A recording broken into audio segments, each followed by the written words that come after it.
I'm just going to give you two examples of how some places try to escape their geography. This is the city of Dubai in the United Arab Emirates in the Middle East. Very strategically, in the build-up of Dubai to try to become a world city that is not only living off of oil, of course using the oil subsidies quite a lot, they have done their best for a very long time to never communicate that they're one of the United Arab Emirates. Why? Because the chief investments that they wanted to become a world city was US and EU based. Dubai, even Abu Dhabi, have really tried to they're not hiding their geography, but they're very much communicating the city brands and not so much the collective one here. And part of the strategizing their fun was the Arab in the UAE. So the first thing they did was when we talk about the country, we talk about the UAE. And we don't write it out. Because what we do is Arab, whoop, Middle East, oh no. Yeah. And I'm not saying it's all good.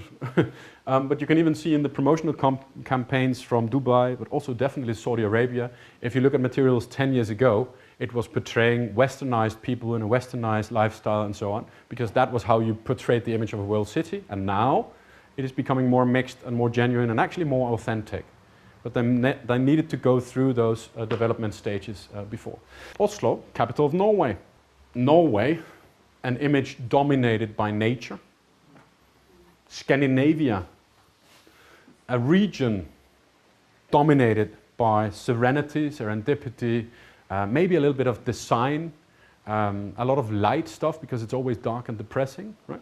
Oslo, young, dynamic capital, big cultural offer, innovation, an incredibly interesting city. For 12 years in a row, the largest growing capital on the European continent. Nobody knew. What people knew were Oslo, capital of Norway. Ah, Vikings. Right? So Vikings and beautiful nature. So what happens was that Oslo, they said well, we need to really invest in our reputational management, not to depart from Norway, but to be part of the Norwegian story, to lift on the fact that people know Oslo as the capital of Norway, but not as anything else, to use that. So they launched a very interesting place brand management strategy. What the idea was for Oslo was basically we have two problems. One is that when people think of us, they think of Norway and they think of tourism. The other problem is that the proposition we actually want to tell to people is not really that unique. Because the story of Oslo is the story of almost any European capital.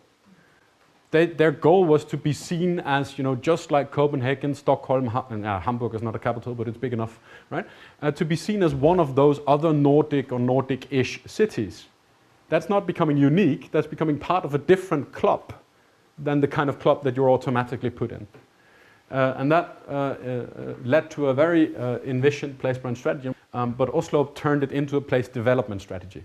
So they started building and building and building, and when they built stuff in Oslo, they used the question mark, they used the place brand strategy as an integral guiding principles of the urban development.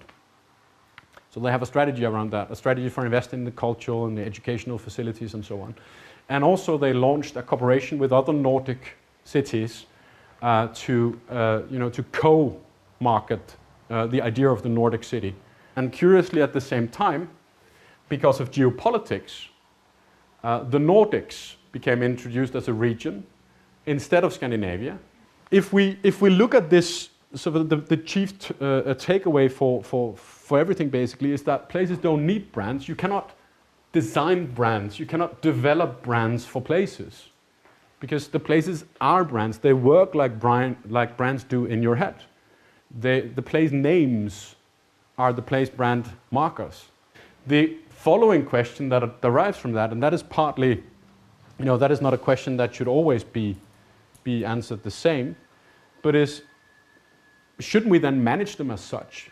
Shouldn't it be part of our integral management of our places? If they operate as brands, if they work as brands, and that has repercussions for all the other things that we want to be influenced, well then we should try to manage this process as an integral part of, just being responsible in dealing with all aspects of our local and regional communities.